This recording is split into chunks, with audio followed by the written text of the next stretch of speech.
Did we lose the mayor? He's just reconnecting now. Okay.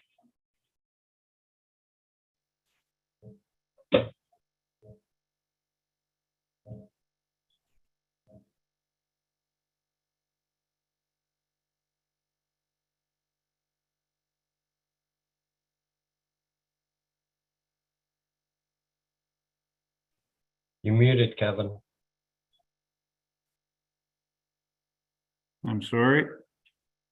Thank you. All right, we'll call the meeting to order. I had a bit of technical difficulty there. I got shut out for a minute. We'll take a moment of reflection before we continue on to start the meeting. Please.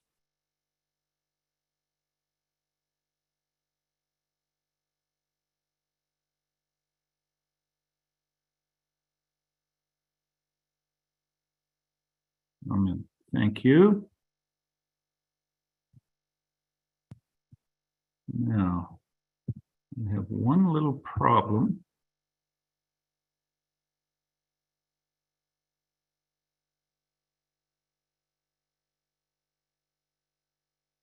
There we go. I had a box that was up on the screen and I couldn't see everybody, so it was going to make it difficult to allow anybody in to speak. Is there any declaration of pecuniary interest or general nature thereof for anybody this evening? If not, seeing none, if it does arise at any time, it can be declared. Mr. Hewitt, corporate, a few operating things with the Zoom meeting, please. Yes, through you, Mayor Eccles. If at any point, if you get disconnected, you can dial 1-647-558-0588 and enter the meeting ID for this meeting, which is 847-6109-3158. Both members of council and staff have been briefed on the various features of the Zoom meeting software and will be raising their hands physically on camera to speak. If you require any technical assistance throughout the duration of the meeting, you can send a chat message to myself, Cody Hewlett, and I will attempt to assist you. Thank you. Thank you very much, Cody. And number 4 on our agenda this evening, we do have 3 delegations, and we're going to start. I believe he is with us, 2 gentlemen, Dave Eccles, CMR Insurance, and our insurance carrier. Dave's the broker and our insurance carrier, Tony Camisio from Intact, former Frank Cowan. Good to see you, Tony and Dave. And I'm going to turn it over to you 2 fine gentlemen. Okay. Right on. Thumbs up. You can hear me okay? Yes, we're going to listen to see how much you can reduce our insurance premiums for the year. Very Thank you. I didn't hear that over my cough. Sorry, Your Worship. I know Dave's having some audio trouble, so I'm not sure. Whenever he figures that out, he'll just pipe in for his piece. So I'm going to go ahead of Dave and just get right into the council orientation. I want to say congratulations to all members of council. Always great to see some familiar faces, but to all of those of you that are new, congratulations on your election. And my name is Tony Camisio. I represent Intact Public Entities. I've been with the company for 15 years now. Intact purchased Frank Cowan Company in 2019. So there's been a lot of change over at the company, a lot of branding, new colors, but basically the core of our team is relatively the same. Just so members of council are aware, my service territory starts in Grey County, goes over to Bruce County, and then Huron and Perth counties, and then Middlesex and Lambton County. So there's 56 different municipalities within my jurisdiction that I'm responsible for. And the purpose of me today, for my part of the presentation, is there's a few policies on your program that are specifically designed to protect members of council. So I just want to refresh your memories for those who have been on council, but for those who are new, it's very important that you are aware of these specific insurance policies that are designed to protect you. There's basically your insurance program renews and expires on the same day every year, which is January 1st. There's 3 sections to your insurance program. There's a casualty section, a property section, and a fleet section. So the first policy that I want to talk about, there's only 5, so I'm not going to bore you to death too bad tonight. But the first policy is your general liability policy. This policy is by far the most important policy on your program. You have limits of $50 million per claim with a $25,000 deductible. This policy defends the municipality's actions or pays damages if the municipality is negligent regarding injury to the public or damage to public property arising from municipal services from your assets. So this includes, your buildings, your parks, pools, arenas, unlicensed equipment. And I say it's the most important policy because traditionally and statistically speaking, it is the most triggered policy on any insurance program throughout Ontario. Ontario is definitely the most litigious province in terms of lawsuits we see coming from third parties, basically targeting municipalities versus other provinces in Canada. However, this particular policy protects you as an individual councillor, the corporation of the municipality of West Grey, your employees, and even the volunteers, your municipal volunteers. And it's basically protecting you from bodily injury and property damage claims filed against you from allegations of negligence. So the most common type of claims would be slip and fall claims on your property, or road claims regarding, significant accidents that happen on your roadways. And it could be allegations of, road design or signage issues with that regard. Or if you're providing water service, there could be a lot of sewer backup claims to people's homes where sometimes they'll come back against the municipality. Moving on to the next policy, it's the non-owned automobile policy. Now, this particular policy, as an employer, you could be held responsible for when vehicles are operated on your behalf, even if you don't own that vehicle particular. So basically, the non-owned automobile policy would protect the municipality, its employees, and councillors anytime you're renting a vehicle in the municipality's name. So as long as that rental is under 30 days, you're going to have automatic coverage under the non-owned automobile policy. What's really important for councillors to be made aware of, if you're using your personal automobile policy to drive to and from council meetings or to conferences or anything else municipal related, if you're involved in a significant accident and get sued, you're going to first tell your personal insurer, right, to deal with the claim. But if your personal automobile policy limits are exhausted, you would have access to this policy that the municipality carries. Okay, the limits are $50 million as well. There is a $500 deductible on this policy, but again, it's only after your personal automobile policy limits are exhausted. Okay. The next policy I want to talk about, your worship, is the councillor's accident policy, which is basically a mini life insurance policy for members of council. It's specifically only for members of council. So there's a $250,000 death benefit should you pass while you're on council. It's a very sober topic. It's very important that councillors are aware that the unique coverage that you have is 24-hour coverage, meaning if you're shingling your roof on the weekend and you fall and break your neck, there would be a payout for that injury within the benefit chart. There's a slew of other coverages that are available to council as well, but if you are injured or you suffer a significant loss, there's a good chance it could be covered under that particular policy. And it's important that you're aware coverage is only applicable to members up to the age of 80. And the other factor was the death benefit gets paid to your estate. I can tell you personally, I just paid out this claim for a friend of mine up in Goderich.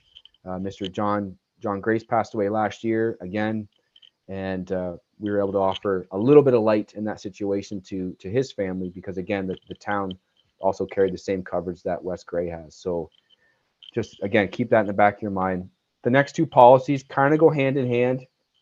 It's regarding legal expense, which is basically lawyer fee reimbursement policy. So this particular policy would defend individual counselors from alleged criminal offenses or any investigation or charges under the Ontario statute, including any human rights tribunals. So it covers counselors, any employees as well, or even volunteers while engaged in any municipal duty. Now, your limits of coverage are $250,000 per claim with a $500,000 aggregate. There's no deductible on this particular policy. There are two exclusions, though, Your Worship. So the first exclusion are any charges laid under the Highway Traffic Act. So no speeding tickets or anything of that nature. If you're blowing red lights to, make sure you're in time for the next insurance meeting, that stuff's not covered by insurance. And then, of course, anything filed under the Conflict of Interest Act. That is because we have a separate policy just for the conflict of interest. And this one, I want to make sure I read it right, so bear with me here. So this particular policy covers legal fees and disbursements while defending a charge under the Conflict of Interest Act. It's important that the coverage would only reimburse you if there was no breach occurred, the contravention was inverted, the contravention was a bona fide error in judgment, or the interest was so remote, or insignificant, it likely had any influence whatsoever. It's important to know that as a public servant, you hold a position of influence. If that influence is perceived to be for private gain rather than public interest, there could be a charge laid against you as a counselor. The policy limit is $100,000 per claim. There's no aggregate on that policy. And like I said, it was, again, specifically designed for members of council. So those are the 5 policies that I wanted to touch on. It's important that council is aware, I mentioned there was other sections of your insurance program. So the fleet section, for example, we have 59 vehicles insured right now here in Ontario. And under the property policy, we have over $86.2 million. Yeah, $86.2 million of assets insured. So as you can imagine, this is a very comprehensive, robust insurance program. And everything is packaged together so it renews and expires on the same day. Mr. Dave Eccles is your local broker. He handles all the day-to-day interactions, and he's the first point of contact regarding this insurance program. And of course, I, as your representative for Intact Public Entities, you'll see me more at a lot of the conferences, or if there's any political events that I get the pleasure of being invited to, which I hope that starts to kick up again, because I'm really tired of doing these Zoom meetings in my basement. Not as much fun. But with all that being said, the last thing I wanted to advise council about is one of the biggest differences between us and a lot of our competitors is we actually have a dedicated risk management department. So these people their job is just to find ways to reduce claims and help municipalities, stabilize their insurance premiums. We have a dedicated website filled with checklists and articles to help staff. Probably our most used feature is contract reviews. So you as a counselor, when you're up making decisions, have that in the back of your mind. Has the insurer reviewed this contract? Is the insurance indemnity clause within this agreement, agreeable to Intact Public Entities? And that way, at the end of the day, if we can prevent an insurance claim from happening, it will only stabilize your premiums in the long run. So, Your Worship, regarding your insurance renewal, I know Dave had a whole piece presented. I assume he's on right now. Okay. Can you hear me? I can hear you, Dave. You're good to go. Yes, we can. Go ahead. Okay. Mr. Nichols. Well, thank you very much, Your Worship. I apologize that you're not going to see my mug tonight. I'm not sure what I'm doing wrong here with this computer, but anyway, here goes. So yeah, thank you very much for giving us the time tonight. I'm just going to touch on the escalating cost of municipal claims, which in turn drives what now municipalities pay for premiums. One of the most significant factors in pricing of insurance is the long tail nature of municipal liability claims. An incident may occur in a given policy year, but the claim may not be presented until years later. Then the claim may take several years to settle. So forecasting what the courts may award a plaintiff several years or even decades into the future is very challenging. Property losses are more frequent and severe. Climate change is here. It has resulted in substantial increase in property losses and catastrophic losses. Frequency is now, for example, 4 times greater than it was even 5 years ago. So, you know, a few examples of that that'll hit home. I mean, we all know what happened in the Atlantic provinces with Hurricane Fiona. So they just upgraded that. They initially estimated about $600 million in damages, in insured damage. Now they've bumped that up to over $800 million.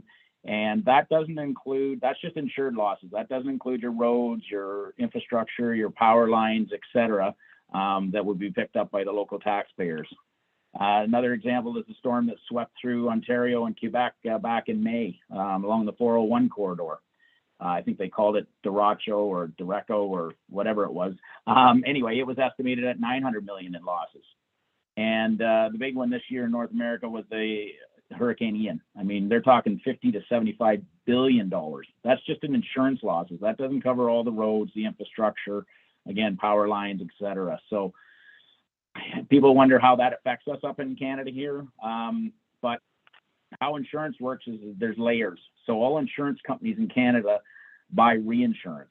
Most of those reinsurance companies are in Europe or overseas. So, you know, to keep the financial stability of the insurance companies here, they have to buy insurance for those large losses.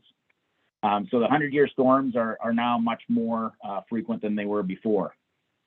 Cyber liability claims have risen dramatically in the last 3 years. In December of 2021, the federal government reported that Canada is amongst the top countries impacted by ransomware. The frequency around the world has increased 151% from 2020 to 2021. The average cost of recovery from ransomware worldwide was doubled in the past year. Like it was $970,000 in 2020, and it's now $2.3 million is the average claim cost. So cyber hackers are attacking all government levels, not just government levels, corporations of all sizes, big and small.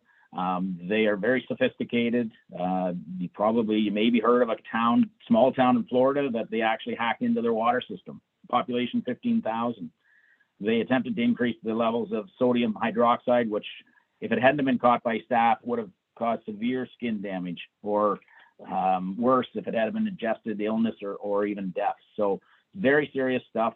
A number of cyber insurers have got out of the market because they can't make money at it.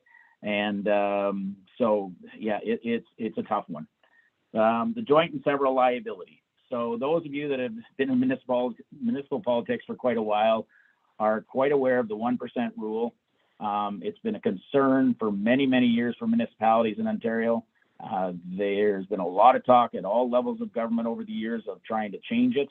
But to be honest, we don't see any change in that in the very near future. The changing legal landscape. There's continuing trend that shows we as a society have become more litigious and demonstrate less accountability, resulting in higher frequency and severity of claims. Court awards. Settlements have increased substantially. I'm sure you hear about them all the time. 10 years ago, where we settle a claim for $5 million possibly, is now 12 to 18 million. And that's mainly driven by future healthcare costs. So municipalities have a large exposure. I mean, you have arenas, you have ball diamonds, you have parks, you have parking lots, you have emergency vehicles. So, you know, it's just part of what you guys do. So finally, there's a number of factors that play into what we call a hard market, or the rates rising. And we unfortunately see that continuing for another year or so yet. High inflation, driving costs up for claims, costly reinsurance, social inflation, COVID-19 with regards to the impact of class actions, and geopolitical uncertainty around the world, just to name a few. West Gray, you know, you guys have your share of claims, but you're not abnormal to any other municipality. When you're a large corporation, it's going to happen. So what can you do? You know, like Tony touched on this, we recommend that you do what you can to try and reduce costs of claims, or the claims costs, and in turn, you know, it helps your premium at the end of the day. So think of it as a service, not as a commodity, your insurance policy. Like, take advantage, like Tony said, like they have a risk management department that's free of charge. You know, they'll bring educational speakers up for staff. They'll review contracts for you. There's consultation services, on-site inspections, just to name a few. So take advantage of what they have to offer. In saying that, Laura and Carrie and staff are you know, doing everything they can to try and limit claims, and we commend them for how conscious they are, and we'll continue to work with them going forward to try and mitigate claims as much as possible. At the end of the day, like Tony said, there's not a lot of companies out there that are willing to write, you know, 80 to 90 million in assets and large fleets of vehicles, unfortunately. So in closing, I just, you know, like to reiterate that we are committed to working with your staff and your insurer to try to continue to get the best coverage for you, you know, and at the end of the day, for the most reasonable price we possibly can. So thank you. And I guess we'll open up for questions. We've got a couple of minutes. So is there any council members have any questions for Dave or Tony? Jeffrey, Councillor Shea. Yes, thanks, Kevin, Mr. Mayor. And thanks for the presentation. It's very heartening to hear that we have conscientious people watching our back who seem to really understand the municipal world. So I think we're in good hands, to quote an industry canard. We were having a meeting today and talking about possibly getting into or formalizing some informal trails that we have going through town, some of which go across private property with agreements with the landowners. You said that you had a free consultation service that would help look at risk mitigation. Is that a sort of exercise or project that you could walk us through and ensure that we're doing everything as best we could? I can take that, Dave. Sure. Thank you, Councillor, and through you, Mr. Mayor, absolutely. We've actually spoken to previous councils at Westbury about some of the trails and that sort of thing going through your municipality and on private property. I have a few municipalities throughout Grey and Bruce where they actually have specific agreements with private landowners regarding trail maintenance. Our website has numerous articles on how to properly maintain trails, and it really boils down to budgeting, and do you have the manpower to, you know, physically take care of those trails and properly sign them, which would be key.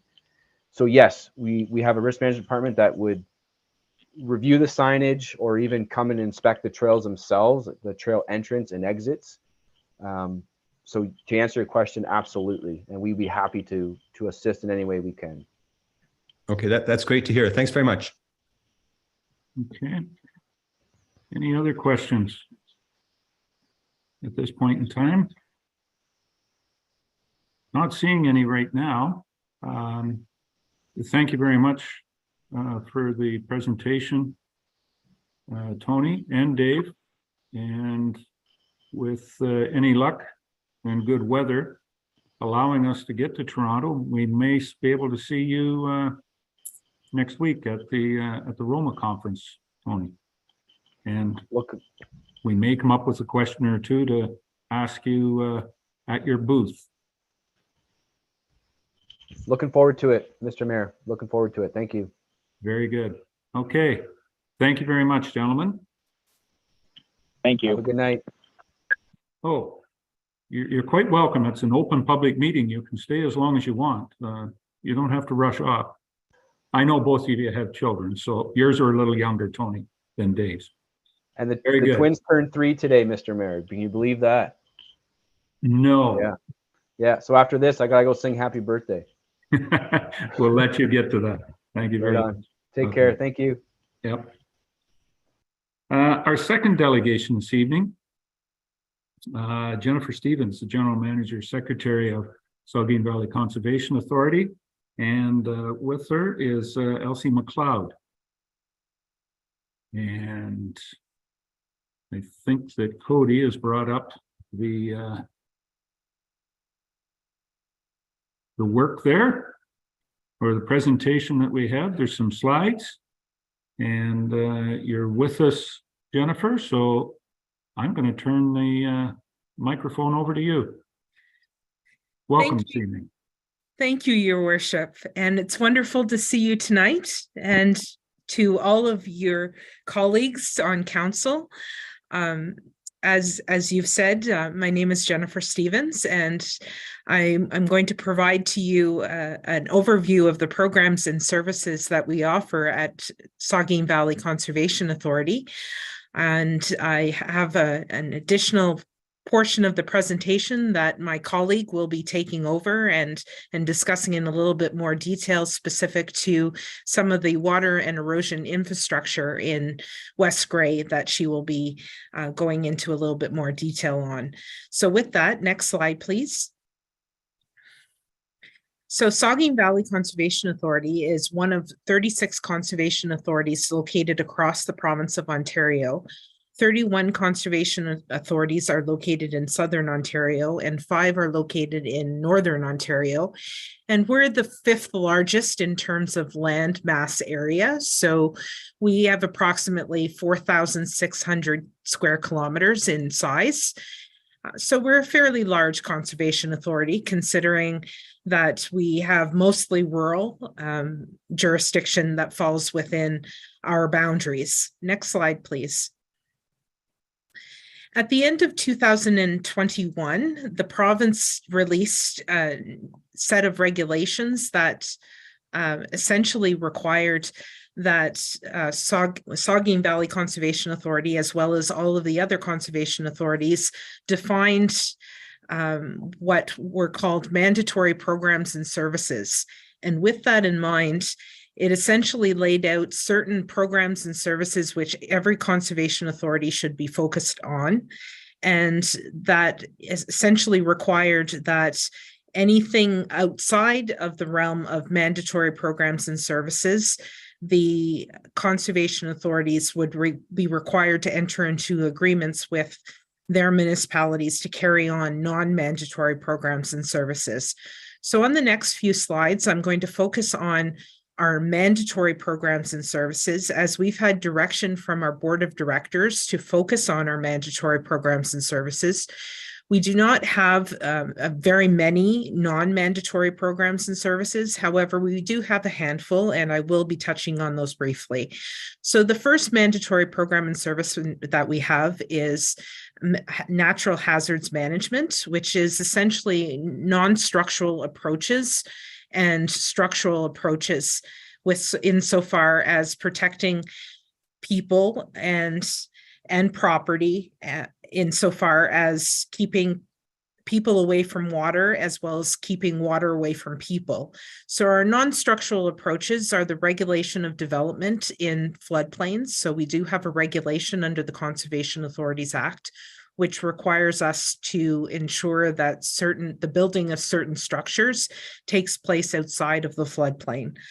We also have a flood forecasting and warning program, which is our stream gauge network, which provides an early warning system to us. And in that way, we are able to provide an early warning system to our municipalities and to the public, really, in the event of floods.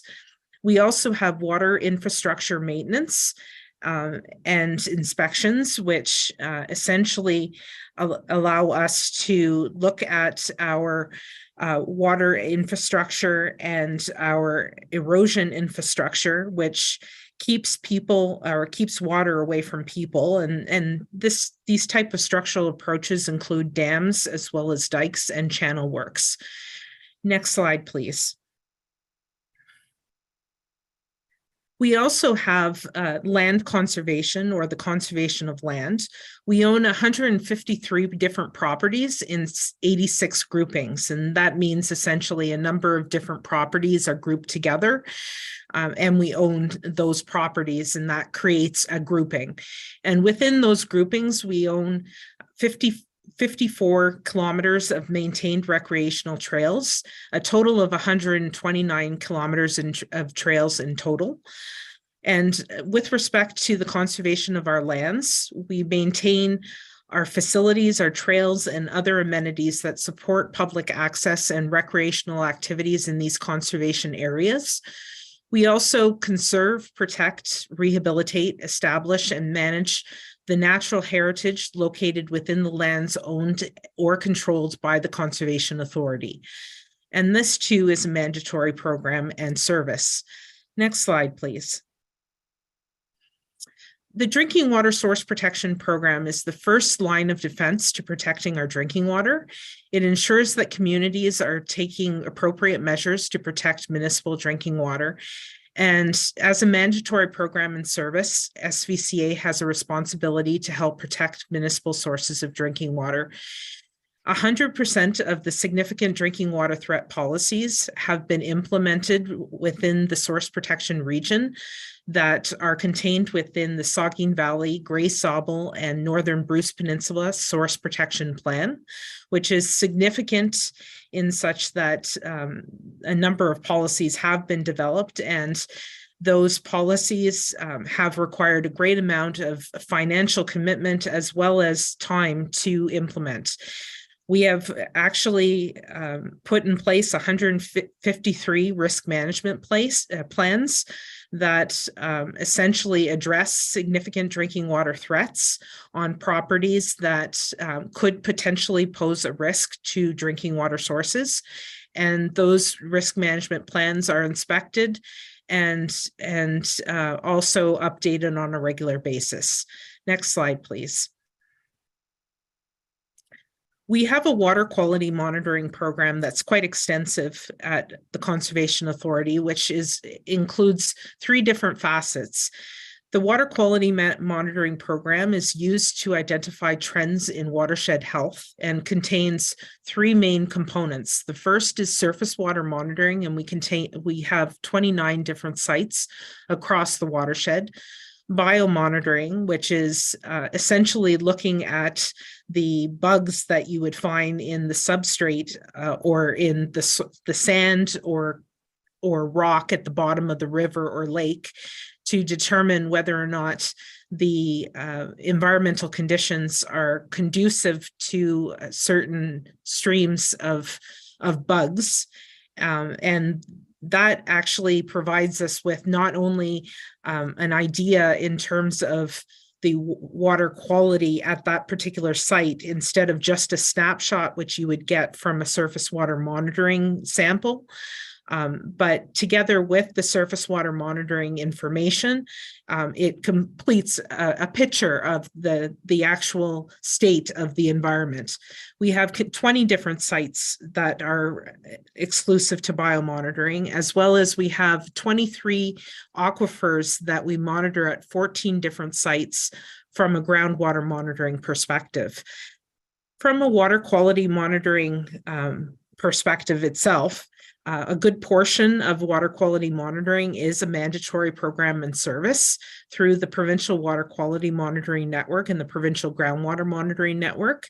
However, certain sites which were abandoned earlier in the 2000s by the province when they cut back the size of the network, essentially have been picked up by Saugeen Valley Conservation Authority to maintain the longevity of the record so that we'd be able to have additional information on the water quality within our watershed. Those additional monitoring sites are not a mandatory program and service. So for us to continue monitoring at those sites would require an agreement with the municipality of West Grey. Next slide, please. We also have quite an extensive forestry and stewardship services program. We plant 150,000 trees on an annual basis. We also manage a number of our authority forested properties. We have 8,000 hectares, and we conduct maintenance and improvement projects on those forested properties. We also have a tree marking and tendering program, and we also actively take part in a managed forest tax incentive program, which provides a rebate or incentive for private landowners if they choose to have a managed forest on their property. Our forestry programming is not a mandatory program and service. However, it is self-sufficient and self-generating, so we would not require an agreement to continue that particular service. However, we do have some stewardship services that would require an agreement with the municipality of West Grey to continue with those stewardship services. Next slide, please.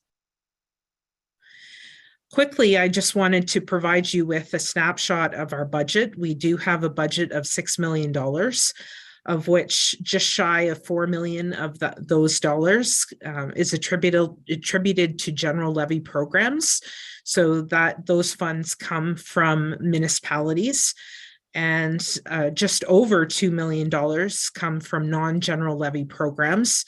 And so of that, just shy of $4 million is a contribution from the municipality of West Grey at just over $250,000. Next slide, please. As I mentioned, there's been a number of changes to the Conservation Authorities Act. We have put in place essentially these mandatory programs and services, and we've identified them through an inventory of programs and services, which we have spoken to a number of our municipalities about. We're required to enter into these agreements with municipalities by January 1st, 2024. We are also required to, in terms of the second bubble, there has been changes to how we do our budget and apportionment. And the budget that we will be bringing before the municipality of West Grey in 2023 for 2024 will actually break down our programs and services by mandatory versus non-mandatory.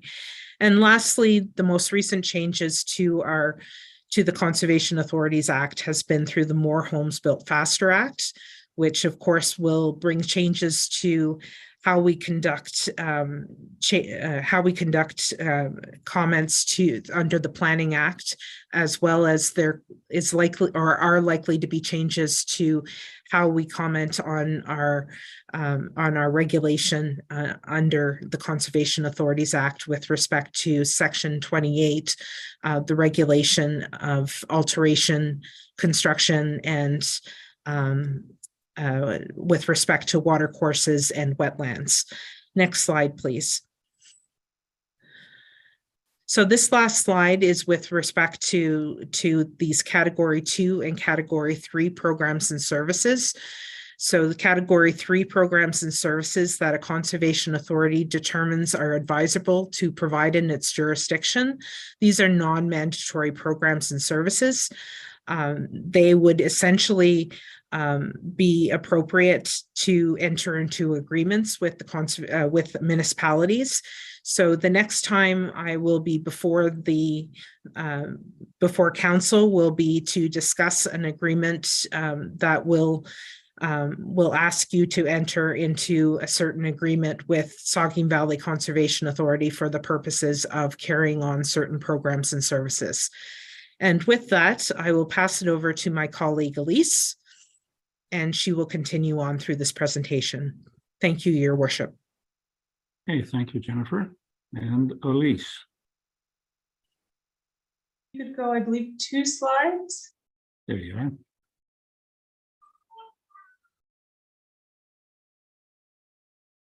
Well, that didn't take long. Thank you, Elise. Yeah. Oh, no. Yeah, one more slide. There we go. That was very quick. No, I just want to speak briefly on some of the projects that we have lined up for West Grey or that we'd like to initiate for 2023, and one of our main sources of funding for those projects. Excuse me. Next slide, please. So our primary source for Conservation Authority funding is through a program called WECI. It's the Water and Infrastructure Control Program, or Water and Erosion Control Infrastructure Program, sorry. It's administered by the Ministry of Natural Resources, and it's a capital cost share program between municipalities and the ministry. But it's only for structures that are owned or maintained by conservation authorities, and the conservation authority would have to apply. It is a 50-50 cost share program. and existing infrastructure only, and we require a resolution from council to even apply for the financial commitment, a demonstration of financial commitment. Next slide, please. There's a timeline for WECI programs. Typically, the open period for applications is end of January to middle of February. This year, we've been told it'll be open January 23rd to February 17th. So this is the only open period for the entire year that we have to submit an application to receive funding. SVCA's role is we would submit the application, we do all of the progress reports for the work, and in accordance with the WECI program, we also help manage the project all the way through. Next slide, please. For West Grey, there are two projects that we're looking to have council support for resolution to apply for WECI funding. The first one being at the Upper Dam. In this past year in September, we had inspections done of the majority of the structures in the watershed. The Upper Dam was one of them. There were 11 recommendations from that, one of them being a full rehabilitation of the dam. An alternative to rehabilitation was recommended as a class environmental assessment, just to determine longer term needs for the structure, as opposed to putting a huge amount of money in for rehabilitation. We just have a better idea of where to go in the future with the dam. So staff are recommending undertaking that class EA. The total EA cost is approximately $100,000, but earlier in 2022, we did have a council resolution to support approximately $15,000. We would like to apply to WECI to essentially double that if we're successful, to put $30,000 towards an EA for this year. Next slide, please. The other project is the Newstaff Flood Control Works on Mute Creek. We did, this is kind of a lingering project. It's been going on for a couple of years. Earlier in 2022, we did issue a tender for rehabilitation of the Gabion retaining wall on the one side in Newstaff along Mute Creek. It basically involves encompassing or encasing the bottom foundation row in concrete just to strengthen it and support the wall. We did only receive one bid, and it was significantly over budget, which is why the project didn't go through. We're hoping, and we didn't have funding at the time either, so we're hoping to get council support to apply for WECI funding to get, ideally, if we're successful, 50% funds for that project. Financial implications, we're estimating about $400,000. 50% of that would be hopefully funded under the WECI program. Next slide, please. So the next steps would be to submit applications for both of these projects on behalf, like the SVCA would submit on behalf of West Grey, between that 3-week open period. We do, however, as I mentioned, require that we require a council resolution for the financial contributions for those two specific projects. So we're looking for approximately $15,000 for the Upper Durham Dam EA, as well as the $200,000 financial commitment, which is half of the project cost for the Newstaff Flood Control Works. If we do have a council resolution in support of that, SVCA staff will apply and fully move those projects forward within the WECI timeframe. Moving forward too, we do look to have long-term capital plans to assist with budgeting and project planning for all of the structures within West Grey. If the WECI application is unsuccessful though, it would be the municipality has, I guess, the option to whether or not to proceed with the item, but it would be fully funded by the municipality, or we would be searching for other applicable grants. But certainly WECI is the most promising grant that we do have for these two projects. Next slide. And that's it. Thank you for your time. Thank you very much, Alyssa. And Jennifer, if I could, one quick question when we're on the dams. Who owns the Upper Dam? Is that the municipality that is the owner of the dam? No, through you, Mayor. It's actually the SVCA owns the Upper and Lower Dam. Oh, okay. And so how many dams in the last number of years have been removed on the Saugeen River on the watershed? In the last year, I'm not sure. In the last number of years, I'm thinking of the Walkerton Dam has been pulled out. Paisley Yeah. had one pulled out. I believe there's one in Mildmay. So is that the biggest focus, is removing these dams today? Through you, Mayor, I believe it depends on the use of the dam. Some dams that are just kind of more maybe formerly hydroelectric dams that are no longer serving purposes, a lot of push from the public and just from other organizations is to remove them. If they're serving purposes that are flood protection, or the Durham dams or ice management right now, then they would typically, they still serve a purpose. So I would say for the upper Durham dam specifically, it would be unlikely that the EA would come back with removal given the ice management concerns for the area. And there wouldn't be any interest in private energy generation companies of using those facilities anymore either then? We haven't explored that certainly, but I don't know. I don't know. Maybe it might be something that we could look at to get a more effective and efficient use out of those facilities. Just a thought. We're working forward with it a little more going forward. Thank you. Any other questions from council?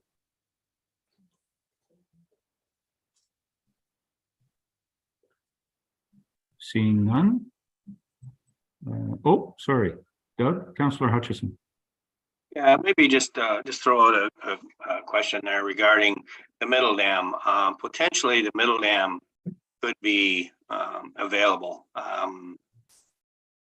Any thoughts on that dam, where it might be going? Is it something that the Conservation Authority is going to get involved in? Someone like to respond to that?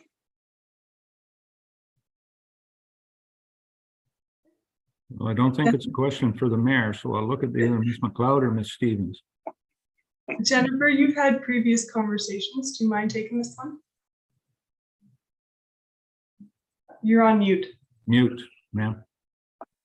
There you Thank go. you very much, Your Worship, and through you to Councillor Hutchinson. There is no interest from the Conservation Authority to obtain the middle dam.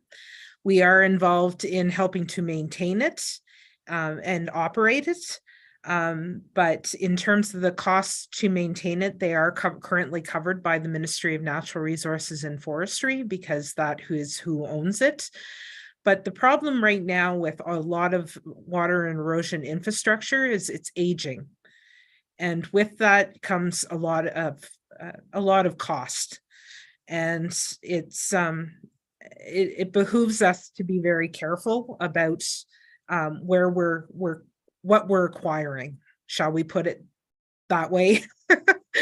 You know, like even looking at what we have at the upper and lower Durham dams, we have a lot that we need to do to both of those dams to maintain them. And as Ms. McLeod has already alluded to, we've already done an extensive inspection program in 2022 of all of our water and erosion infrastructure across our entire watershed. And it's been, the results have been quite enlightening and quite sobering. There's going to be a lot that we're going to have to invest in our water and erosion infrastructure. And certainly from our perspective, there's no desire to take on additional liability and money. Yes, if I may, Mayor, just a comment. I guess our biggest fear would be if the ministry decides that they no longer want to maintain that dam, then where are we in terms if they decide to just take it out? That would be the worst case scenario, because then we have no middle dam area. So anyways, it's something that we may have to struggle with in the future. Thank you for your comments. Always some liability someplace, and we can't get insurance to cover off that. Mr. Glazier, Brent? Thank you, Your Worship. My question to Elise or Jennifer, I'm just wanting clarification because it was a bit of a surprise when I read today through your report, Elise, that the ownership of the dam belongs to SVCA. I was always told, and I'm not saying by your staff, but previous employees of SVCA, that West Grey had the ownership over the dam. So I'm a little, I guess I'm trying to understand what other dams does SVCA control? So there's a dam in Newstead. There's also a dam at Ayton, and at least two more that I can think of offhand that are within West Grey. Is that under the jurisdiction of the SVCA, those two structures? Elise, did you want to take that one? For you, Mr. Mayor. The dam in Ayton, as far as I know, we do not have any ownership on.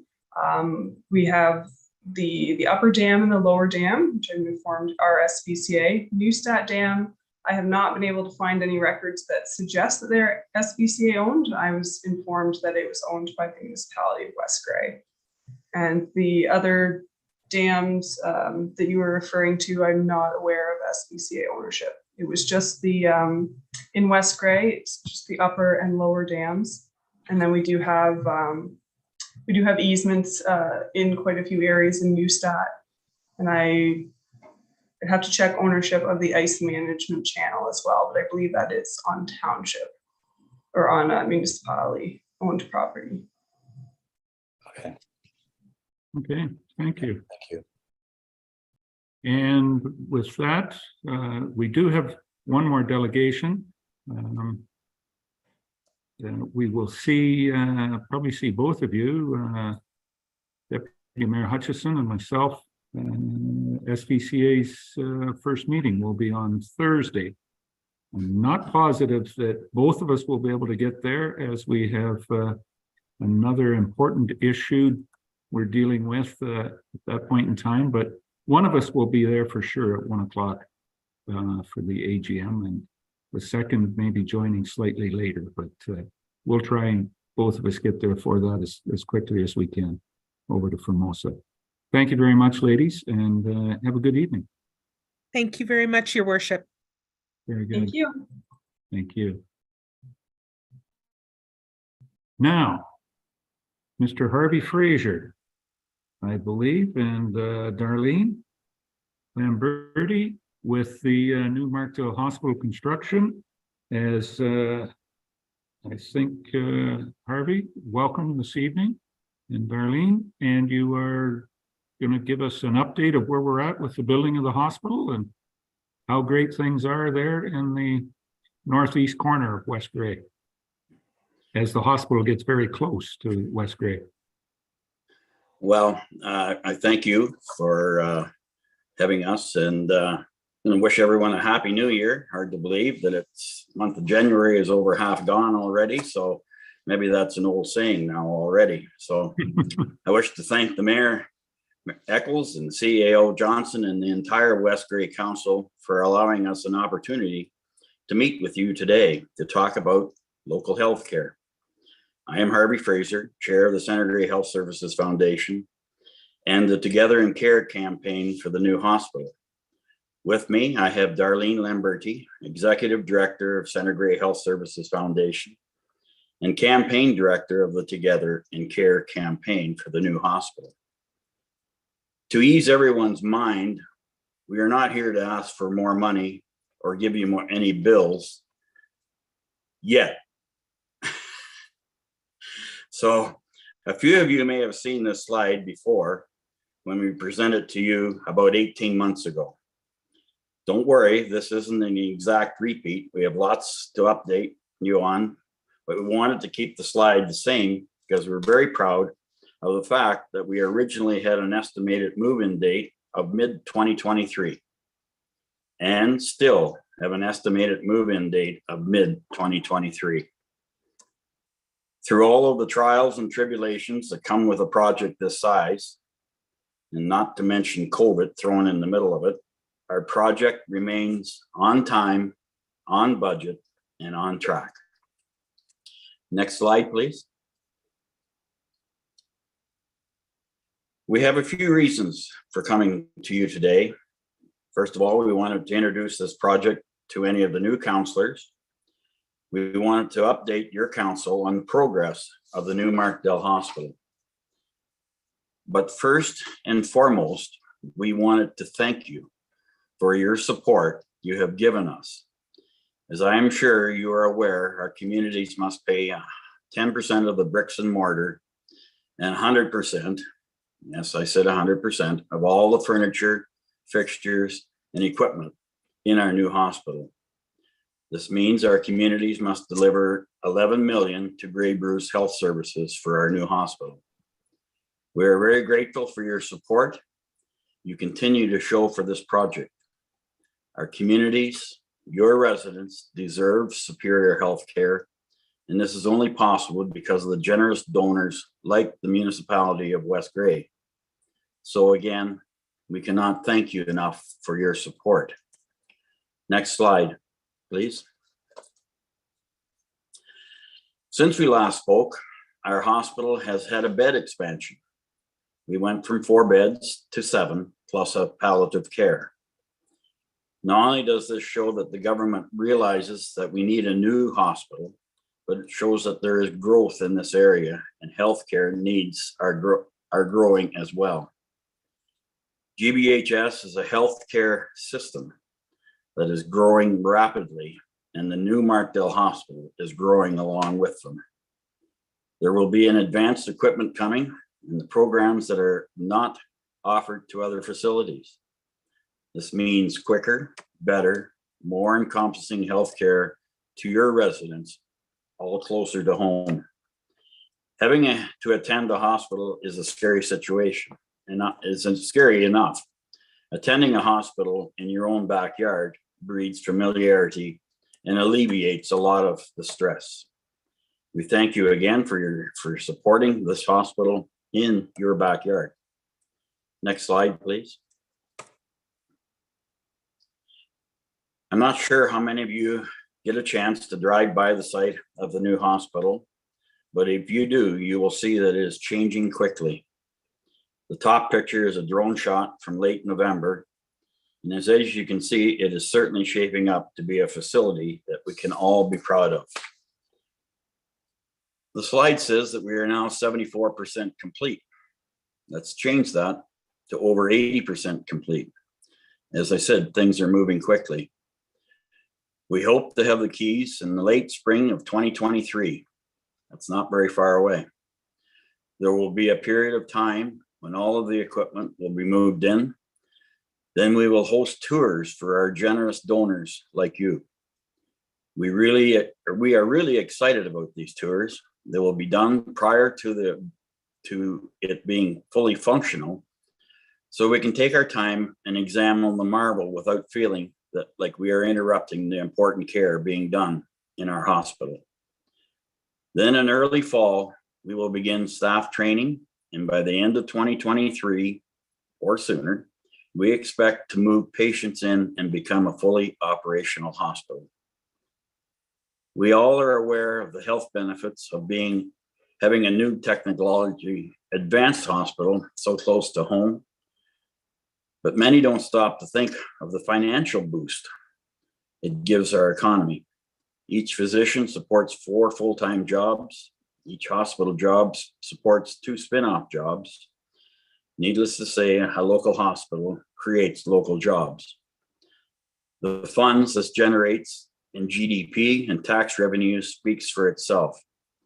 And I don't have to tell you that one of the main reasons people locate to a certain area is good health care. Having a brand new state-of-the-art hospital so close to West Grey is a big check mark for those considering relocation. Next slide, please. Some pretty interesting stats on here. A shiny new hospital is something to be proud of. But just as important, our shiny new hospital will have a team of dedicated, experienced, and caring staff that will be there for you at every turn. Our lab continues to churn out almost 300,000 tests annually, and our emergency department has never been closed. Only because of the dedication of a lot of staff. You invested in a facility that will be here for you regardless when you need it. Next slide, please. Again, we thank you for your support. A strong community hospital is only possible through strong community support, and we are grateful for yours. We consider it a privilege to have the municipality of West Grey as our partner in this project, and look forward to giving you a tour of this new facility very soon.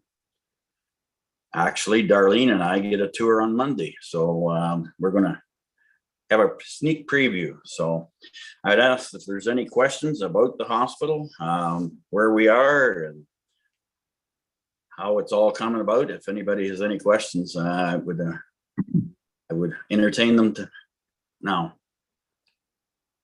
Very good. Thank you very much, Harvey, for the update. We greatly appreciate it.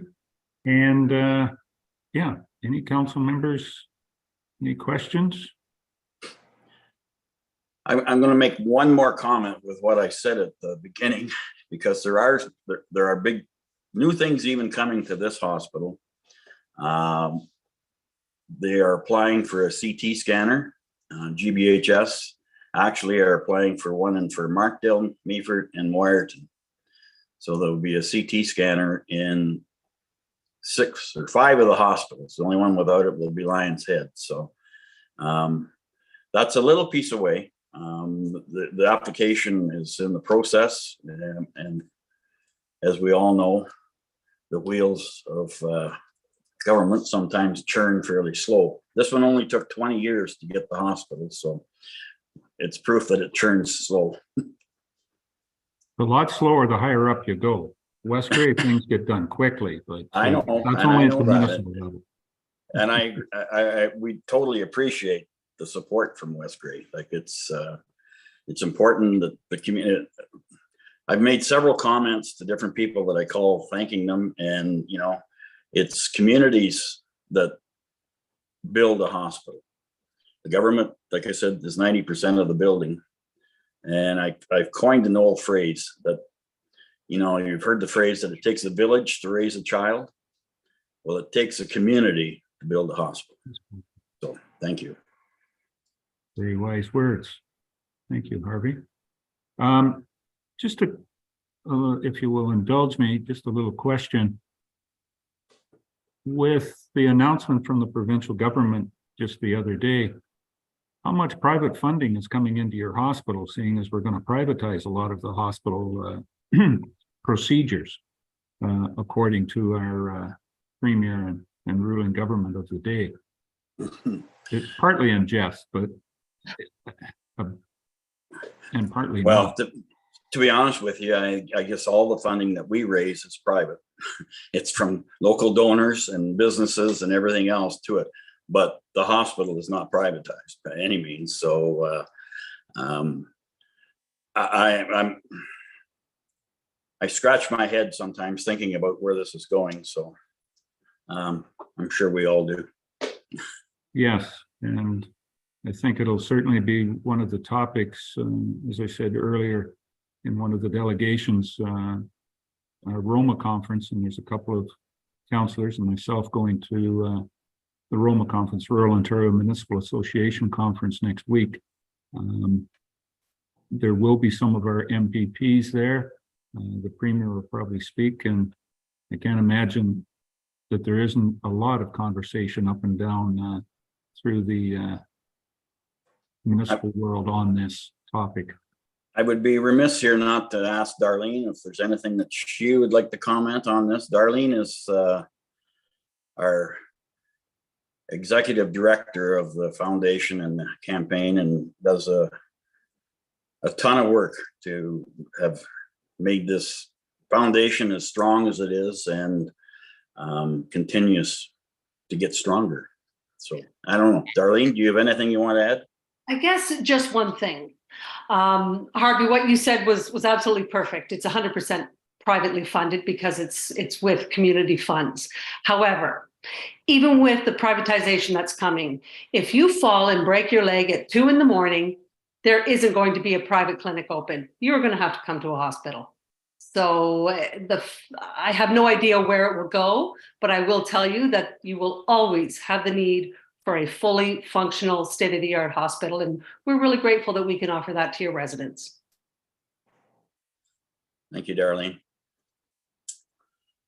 And if there's no other questions, again, thank you very much for the update, for the presentation. And again, on behalf of the residents of West Grey, congratulations on getting to 80%, and looking forward to that 100% where we can walk in and visit. Yep. I'm not sure I don't want to be a customer, but it's good to know that if it happens, it is there for us as a fallback. Your Worship, we're looking to have all of you for tours. We're very excited about it. Very good. So again, thank you, Mayor Eccles and Council, for giving us the time to give you an update. That's what today was. So it was an update of where we are, and I think major donors like yourselves need to be updated. It's part of our job. Well, as I said, we appreciate it, and certainly kudos to yourself. I don't think you give yourself enough credit, Harvey, and certainly Darlene, for it must seem like a lifetime commitment that you've done to get it this far, but greatly appreciated, and thank you for your commitment to this project. Thank you for having us. Thank you. Very good. Have a good evening. Have a good remainder of your meeting. Thank you. And with that, we're down to number 5 on the agenda, which is public meeting. And I don't see anything on there that we have any public meetings. Comment period. At this point in time, we'll open it up to the public, I believe. Cody, if there is anybody there that has a comment on the actions made to council on any of the specific items, and I'm looking to you, Cody. Is there anyone out there that at this point in time is wanting to comment? Through you, Mr. Mayor, as mentioned at the top of the meeting, any public participation must be done through Zoom. It cannot be done through YouTube at this time. Members of the public wishing to participate in this portion of the meeting may do so in one of 2 ways. The first being, if you have joined us via phone line, you can press *9, and that will raise your hand, letting us know that you would like to speak. Alternatively, if you have joined us using the online meeting platform, you can either send a chat message to myself, Cody Hewlett, here stating that you would like to speak, or what you would like read into the record on your behalf. Or you can raise your hand, which is typically located in the bottom right-hand corner of your screen under the More Reactions icon. Just taking a quick review of everything on my end, Mr. Mayor. I am not seeing anybody wishing to speak during this time. Okay. We'll give a couple of seconds. And at the auction, going once, going twice. Okay. Not seeing anything, Cody. Thank you. We'll move on then to unfinished business. I'm not aware of any unfinished business, and the clerk has said the same. The adoption of the minutes. We have 3 council minutes that are here, and I'll take those minutes individually. Do I have somebody that would move the minutes of the special council meeting from December the 14th? 2022. Mover, Deputy Mayor Hutchison, seconded by Councillor Forrester. Scott, thank you. Any questions, errors, or omissions on those minutes? Seeing none, all those in favor? Any opposed? That is carried. The minutes of the regular council meeting from December 20th, 22. Do we have a mover for those? Councillor Townsend and Councillor Noon. Thank you, Doug. Joyce. Any questions or comments on that meeting? Those minutes from that meeting? Call the question. All those in favor? Anyone opposed? That is carried as well too. Thank you. And the minutes of the special council meeting held January the 6th. It was a short council meeting, but the minutes are there. We have a mover and a seconder for those. Moved by Councillor Hutchison, Doug, and Councillor Shea. Jeffrey, thank you. Any questions on those? Councillor Forrester. Scott? Just a comment. Our appointments, we never mentioned who was appointed to any of our committees, and it hasn't been posted on the website yet.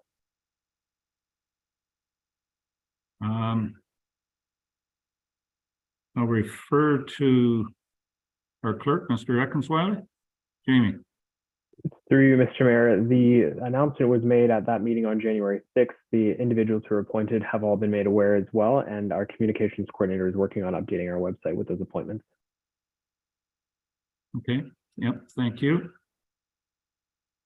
And I do know the one member that is on the Police Services Board has already participated in a meeting. So yes, but we will get that out there to the public on who they are shortly by the sounds of it.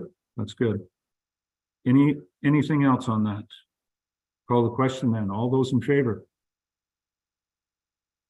Any opposed? That is carried. Okay. Committee and board reports. We have two. The minutes of October 20th, 22. The Mississauga Valley Conservation Authority were in the package, and the Westgrade Public Library. We need a motion to receive those minutes. Moved by Deputy Mayor Hutchison, seconded by Councillor Noon. Any questions on those minutes? We can't really do, we're just receiving them at this point in time. No questions. Duly moved and seconded. All in favor? Any opposed? That is carried. Okay. Correspondence. We have a number of correspondence in there. I think we've had, is there any? I need a motion to receive the correspondence. At this point, Councillor Forrester and Councillor Townsend. Thank you. Any questions or comments on those, on the correspondence? It's in the package. The only comment I would have is that it seemed that the Minister Clark must have been getting bored with the number of letters he sent out to us on housing. But anyways, we can maybe have that discussion with him next week at Roma as well too. No questions? All those in favor? Any opposed? That is carried. Okay. Bring us down to number 11.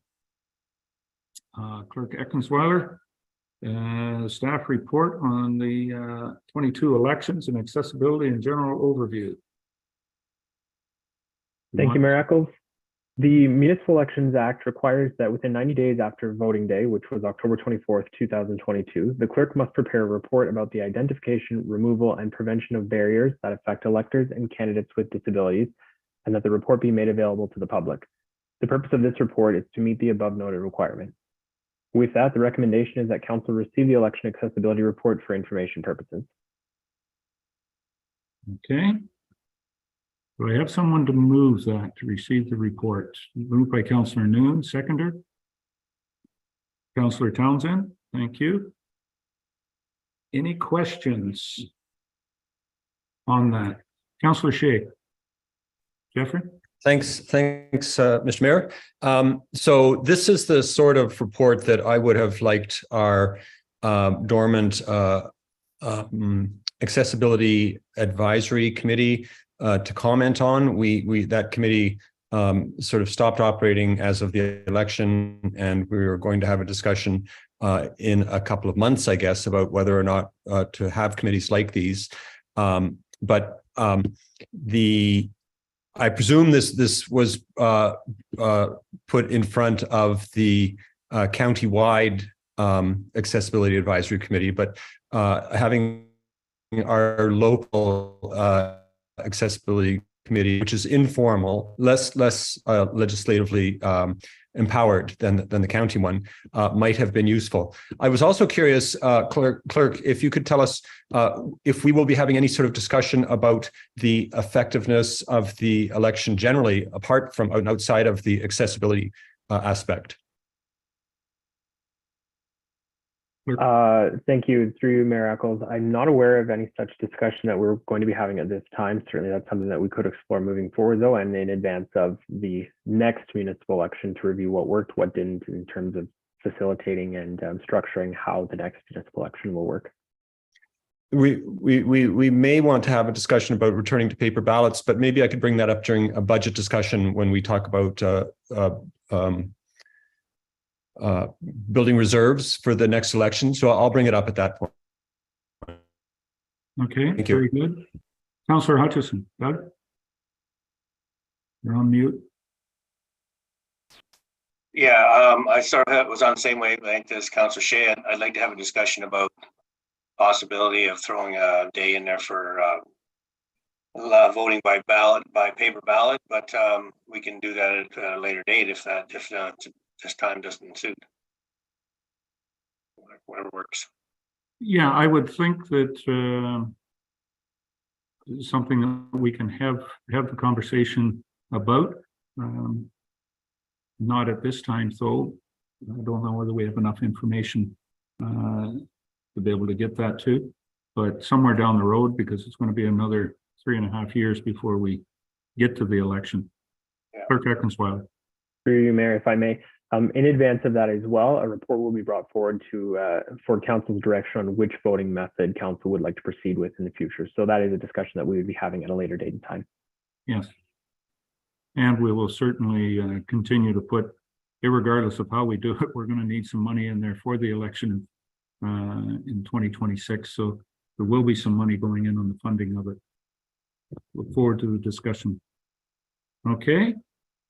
With that, we have the motion moved and seconded to receive.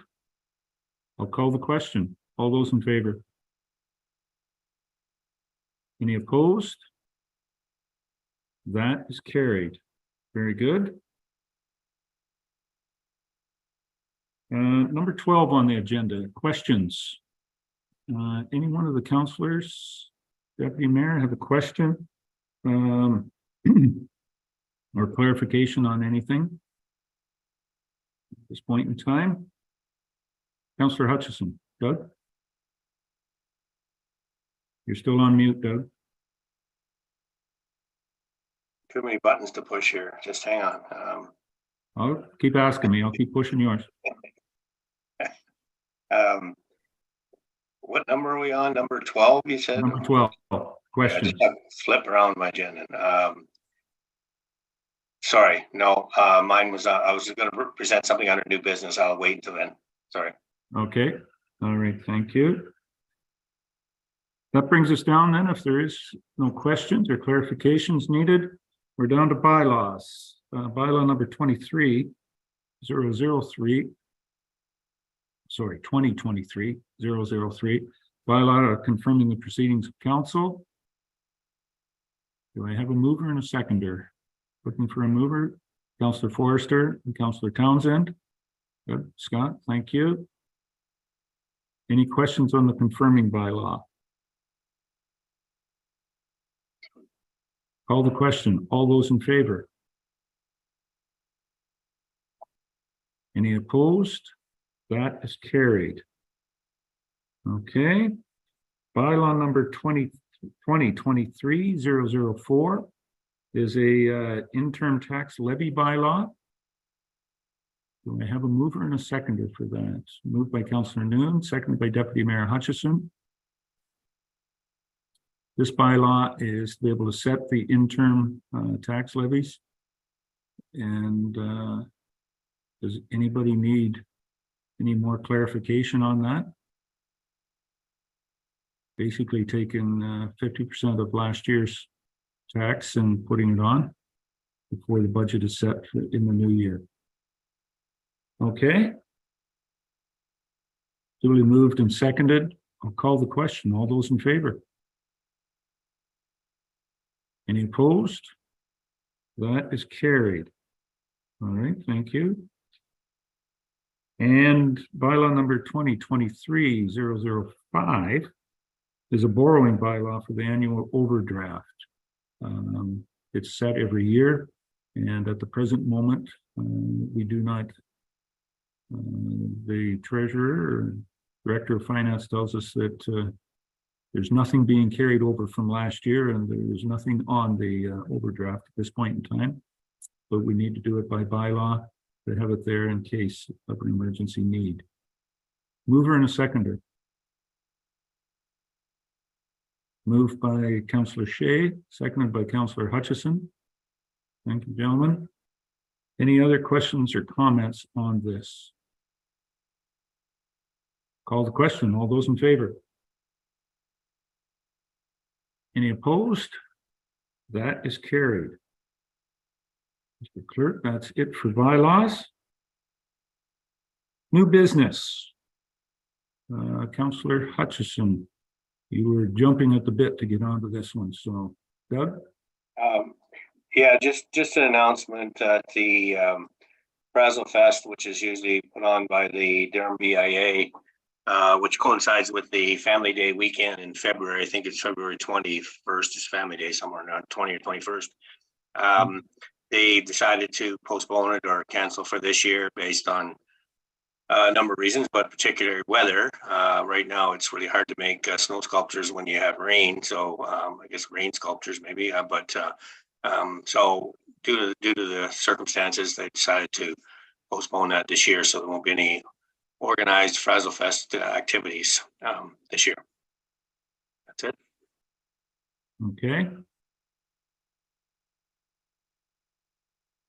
Anything else on their new business? Seeing none. Announcements.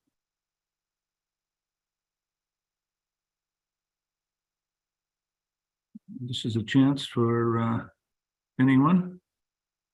I guess mine was more of an announcement than new business, sorry. Okay. We'll see how Clerk Eckensweiler writes it up in the minutes for you, Doug. Very good. Okay, if there are no comments from council, that's fine. There is no closed session. That must mean that we are down to the end of the all business on the agenda has been accomplished and dealt with. I will declare the meeting closed, adjourned. Welcome. Thank you, everybody, for being with us tonight. And I think most of council will see you tomorrow morning. We have presentations from a large police force from Ontario and another one from our local police force tomorrow at the council chambers. See you tomorrow morning. Thank you very much. Go Leafs. Oh. Good night now. I'm not saying nothing.